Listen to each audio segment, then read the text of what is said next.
벌써 11월입니다. 11월에는 하나님의 세계 통치를 주제로 네 번의 시간 수요 예배를 살펴보려고 합니다. 오늘 그 첫 번째로 세계를 경영하시는 하나님이신데요.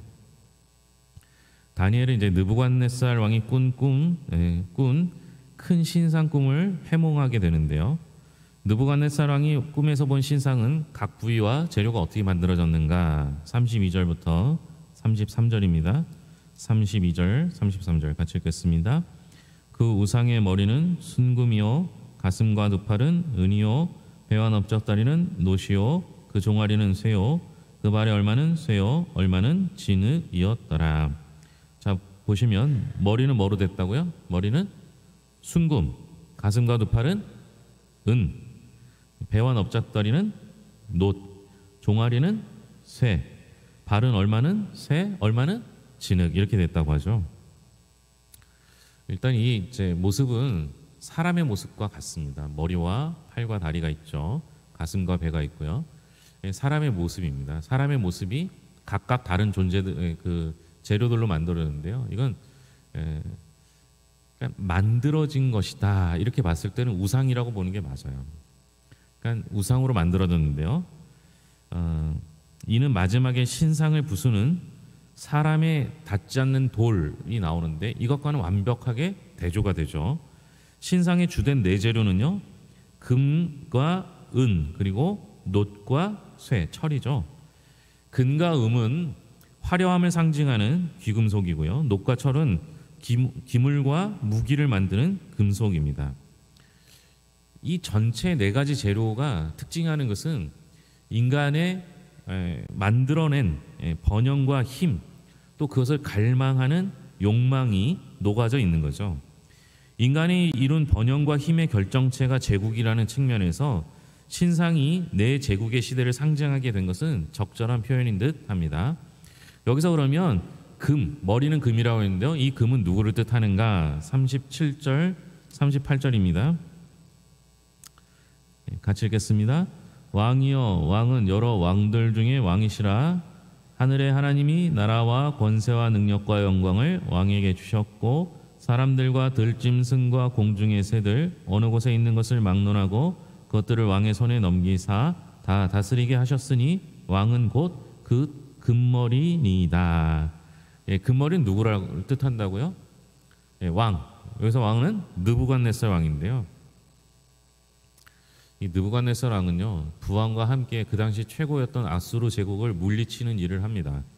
애굽의 바로 느고를 맞아 갈그미스 전투에서 승리함으로써 고대 근동의 패권을 쥐게 됩니다. 그는 세계 7대 불가사의로 꼽히는 바벨론의 공중정원을 만든 인물이기도 합니다.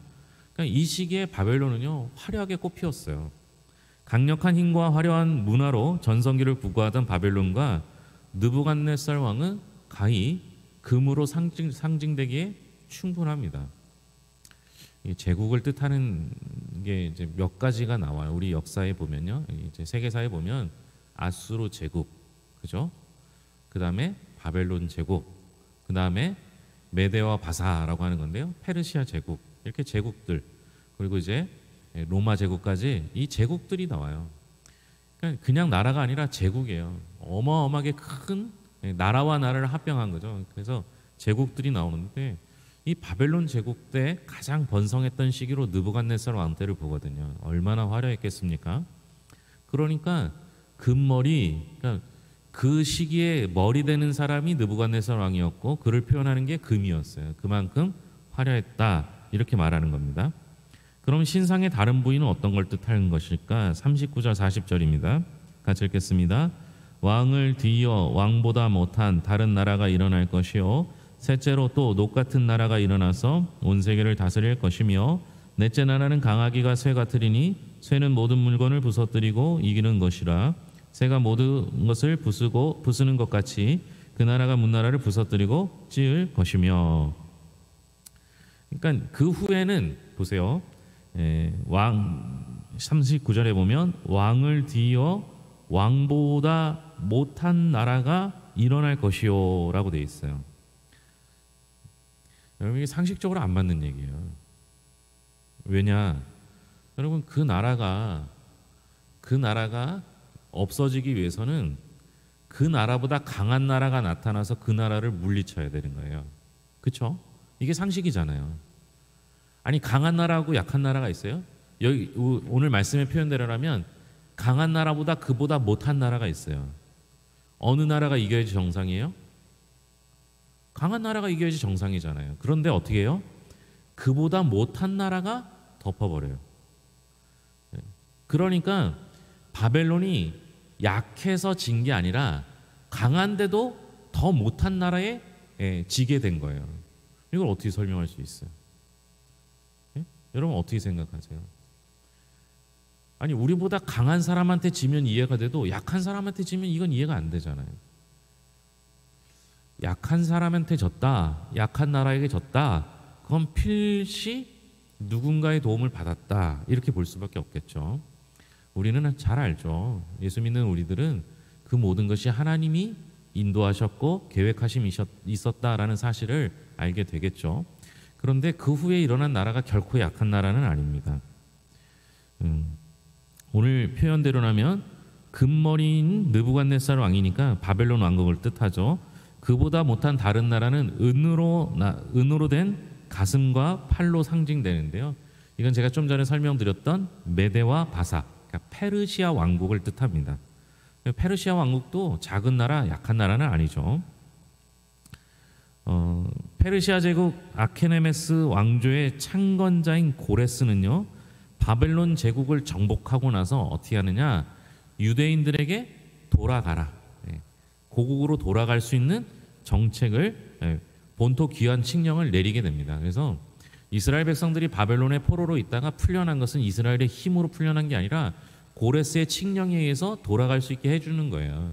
이거를 하나님이 하셨다라고 성경은 기록하고 있거든요. 그 다음에 나온 노스로 된 배와 넓적다리의 나라는 알렉산더 대왕의 헬라 제국을 뜻합니다. 마지막으로 철로 된 다리, 이건 로마 제국을 뜻하죠. 그 후에 일어난 나라가 약한 나라는 아니에요. 근데 오늘 표현에 보면 39절에 왕을 뒤이어 왕보다 못한 다른 나라 이렇게 표현합니다. 하나님의 섭리 속에 모든 세계는 하나님이 통치하고 있음을 보여주는 것입니다.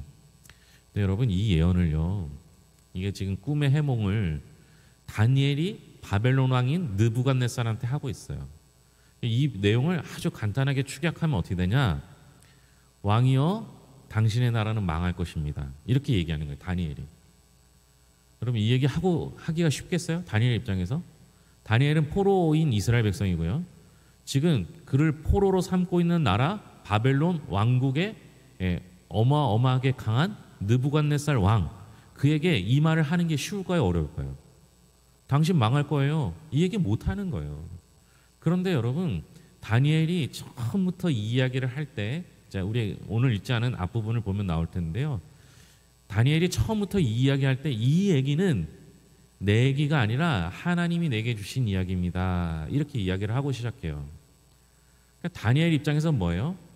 내가 하고 싶은 얘기를 하는 게 아니라 하나님께서 내게 주신 이야기를 내가 하기 어렵더라도, 혹시 이 일로 인해서 당신한테 내가 죽임을 당할지라도 고통을 당할지라도 해야 한다라고 생각했던 겁니다. 여러분 우리는 하나님 말씀을 전해야 될 때가 있는데요, 어떤 땐 전하기가 불편한 때가 있어요. 힘들 때가 있죠. 그런데도 하나님이 내게 넣어주신 말씀이라면 그 말씀을 전하는 것이 우리가 해야 할 일이라는 사실을 기억했으면 좋겠습니다. 이제 다니엘은 해몽을 통해 하나님이 세우실 영원한 나라를 예언하게 되는데요, 손대지 아니한 돌이 나와서 큰 신상을 부서뜨린 것은 어떤 미래를 예언한 것인가? 44절 45절입니다. 같이 읽겠습니다. 이 여러 왕들의 시대에 하늘의 하나님이 한 나라를 세우시리니 이것은 영원히 망하지도 아니할 것이요 그 국권이 다른 백성에게로 돌아가지도 아니할 것이요 도리어 이 모든 나라를 쳐서 멸망시키고 영원히 설 것이라.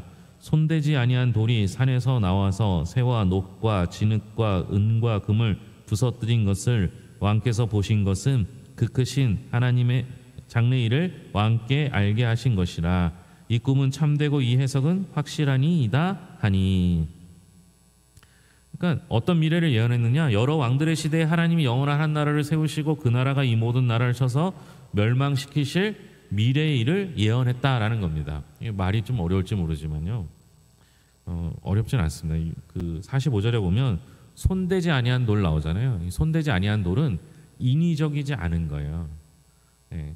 그러니까 여러분 우리가 살고 있는데 손대지 않는 게 뭐가 있어요? 다 손댔잖아요. 그죠? 그러니까 인위적이지 않은 건 애초의 모습. 애초의 모습을 가진 분은 사실은 하나님 한 분밖에 없어요. 여기서 손대지 아니한 돌은 나중에 뜻하는 것은 예수 그리스도를 뜻하게 되죠. 보시면 영원한 나라를 세운다라고 설명하고 있습니다. 여러분 이 땅에 영원한 나라가 어디 있어요? 그죠? 그렇게 강했던 바벨론 제국, 아수르 제국, 페르시아 제국, 알렉산더 대제의 그 헬라 제국, 로마 제국 다 무너졌잖아요. 그렇죠? 근데 여기선 영원한 나라를 이야기해요. 여러분 우리가 사는 세상에 영원한 나라가 어디 있습니까? 여기서 말하는 영원한 나라는 뭐겠습니까? 하나님의 나라예요. 하나님의 나라. 그러니까 하나님의 나라는 세워지면 영원한 나라가 되는 것이죠. 모든 나라를 물리치시고 영원한 나라가 되는 하나님의 나라가 된다는 거예요. 그리고 그 영원한 나라를 이루실 분은 누구시냐? 예수 그리스도가 된다라고 말하고 있는 것입니다. 그 나라를 위해서요 하나님께서 교회를 세우신 거예요. 그러니까 우리는 이 땅에 꿈을 두는 것이 아니라 하나님의 나라를 꿈꾸며 살아가는 성도가 되어야 하는 것이죠. 왜요? 그 나라가 영원하기 때문에 그래요. 이 세상의 제국은 완벽하지도 않고요 완전하지도 않습니다. 그래서 여러분 우리가 살고 있는 대한민국이 영원할 것 같아요? 아니요. 하나님의 심판의 때에는 다 없어질 거예요. 나라와 국경과 국경이 다 사라지게 되겠죠. 그러니까 하나님의 나라를 꿈꾸어야 합니다. 우리가 우리나라만 생각하는데 그럴 필요도 없어요. 하나님께서 이 나라뿐만 아니라 모든 나라를 통합하시게 되겠죠. 그 영원한 나라, 영원한 존재를 꿈꾸며 살아가야 합니다. 그리고 나서 이제 다니엘이 이 해석을 하니까 이 해석을 듣고 느부갓네살이 어떻게 반응하는가? 47절입니다. 같이 읽겠습니다. 왕이 대답하여 다니엘에게 이르되 너희 하나님은 참으로 모든 신들의 신이시요 모든 왕의 주제시로다. 내가 능히 이 은밀한 것을 나타내었으니 내 하나님은 또 은밀한 것을 나타내시는 이시로다. 그 느부갓네살 왕이 하나님 믿는 사람 아니에요. 그런데도 뭐라고 말해요? 모든 신들의 신이시요 모든 왕의 주제시로다. 또 은밀한 것을 나타내시는 이시로다. 이렇게 고백을 합니다. 느부갓네살 왕은요 자신이 꾼 꿈을 다니엘에게 말하지 않았어요.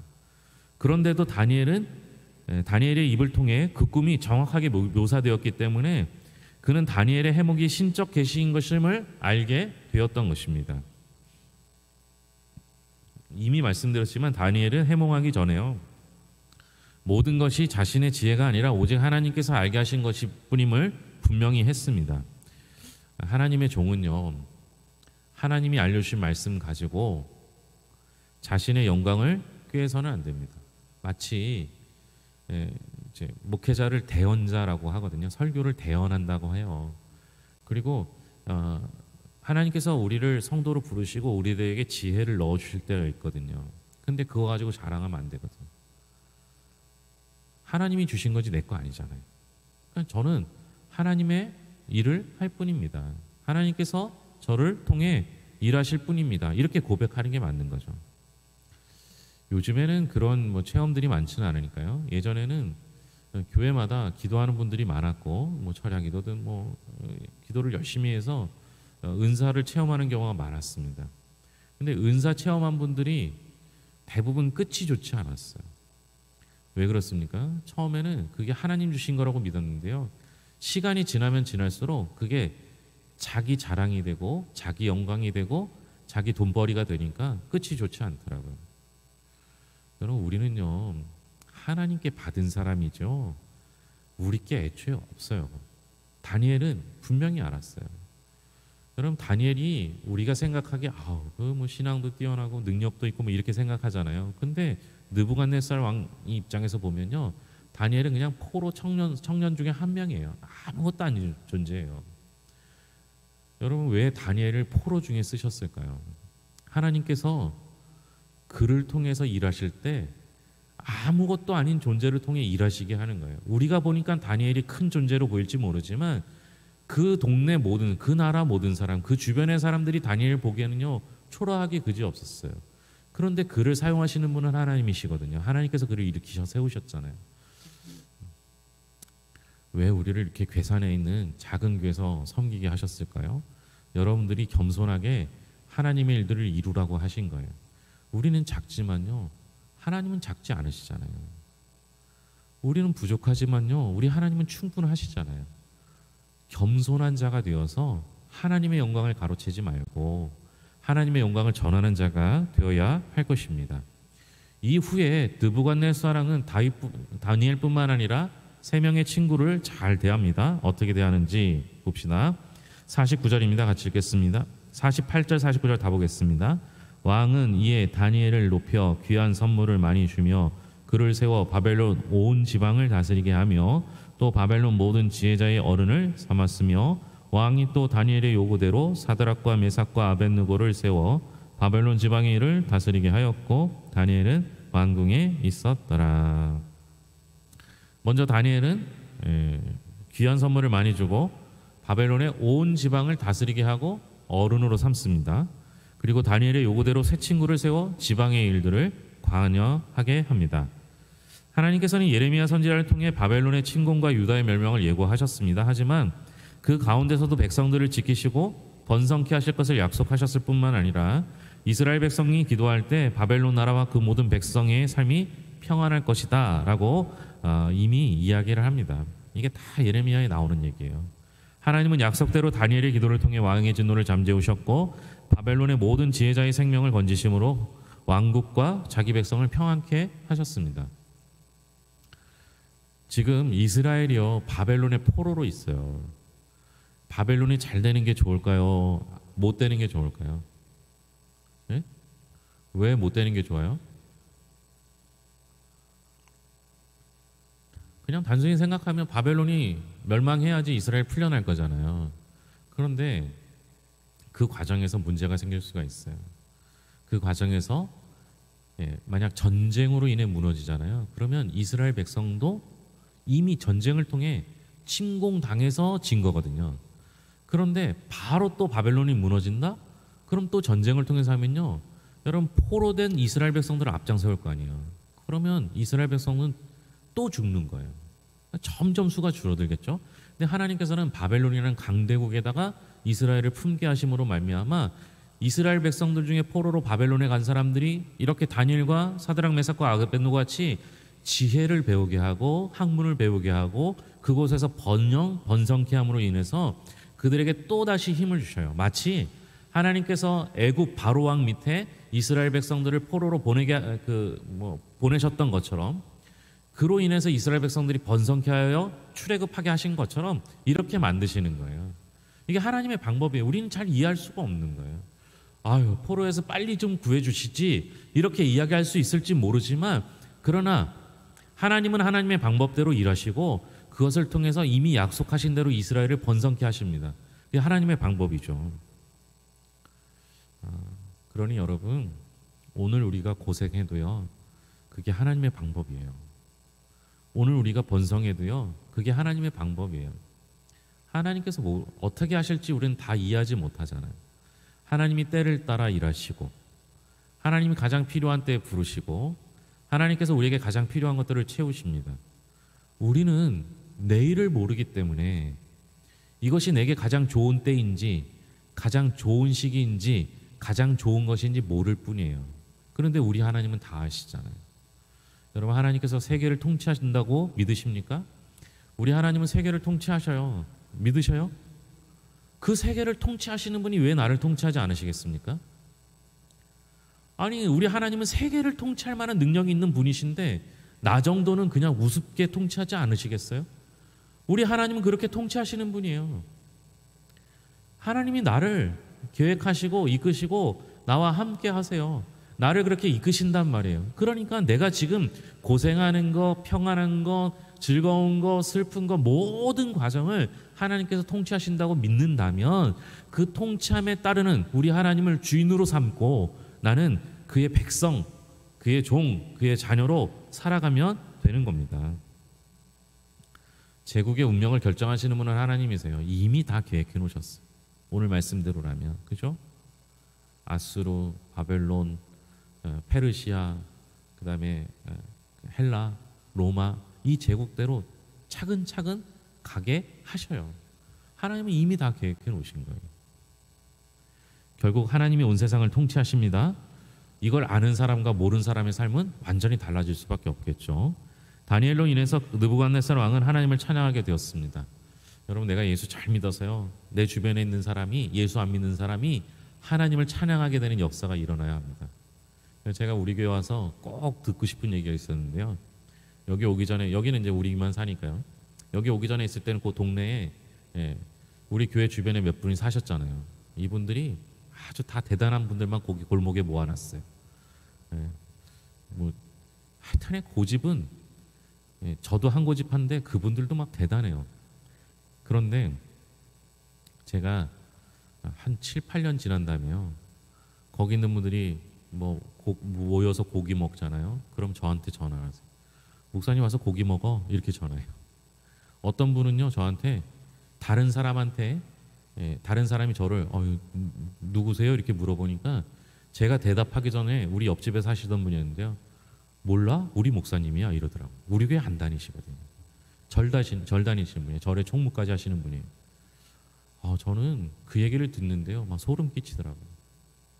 여러분들이 믿음 안에서 잘 사셨으면 좋겠습니다. 그것은 여러분을 위해서이기도 하지만 여러분들 주변에 있는 사람들이 우리를 통해서 하나님을 봤으면 좋겠어요. 우리는 성경을 읽고 말씀을 듣고 믿지만 예수 안 믿는 사람들은 성경 보지도 않을 거고 말씀 듣지도 않을 거잖아요. 그럼 그분들이 어떻게 하나님을 알겠어요? 우리가 성경이 되는 거죠. 우리가 교회가 되어야 하는 거죠. 느부갓네살 왕, 그 대단한 왕이 포로인 청년 다니엘을 보고 하나님을 찬양했어요. 그런 일들이 일어나지 말라는 법이 없잖아요. 우리는 정말 세상에서 보면 보잘것없는 존재지만 나를 통하여 하나님의 이름이 드러날 뿐만 아니라 하나님을 찬양하는 역사가 일어났으면 좋겠습니다. 기도하겠습니다. 하나님 아버지, 감사합니다. 다니엘을 통해서 하나님께서 세상을 어떻게 통치하시는지 보여주셨습니다.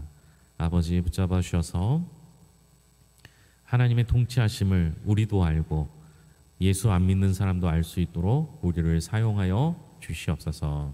하나님, 그 지혜는 우리 것이 아니라 애초에 하나님 것이었고 하나님께서 알려주신 것이니 하나님의 이름만 드높이게 하여 주시옵소서. 하나님께서 영원한 나라를 꿈꾸게 하시고 그 나라를 위하여 이 땅에 교회를 세우셨사오니 우리 교회는 하나님 아버지 영원한 나라를 선포하게 하시고 꿈꾸게 하시고 그 나라를 준비하는 교회가 될 수 있도록 붙잡아 주시옵소서. 한 주간 여러 가지 일들이 있습니다. 김장도 잘하게 하시고 임직식도 잘 치룰 수 있도록 주께서 붙잡아 주셔서 오히려 이 임직식 위에 피곤하고 지친 것이 아니라 더 큰 은혜가 있게 하여 주셔서 교회 부흥의 초석이 될 수 있도록 붙잡아 주시옵소서. 모든 것을 예수님의 이름으로 기도합니다. 아멘.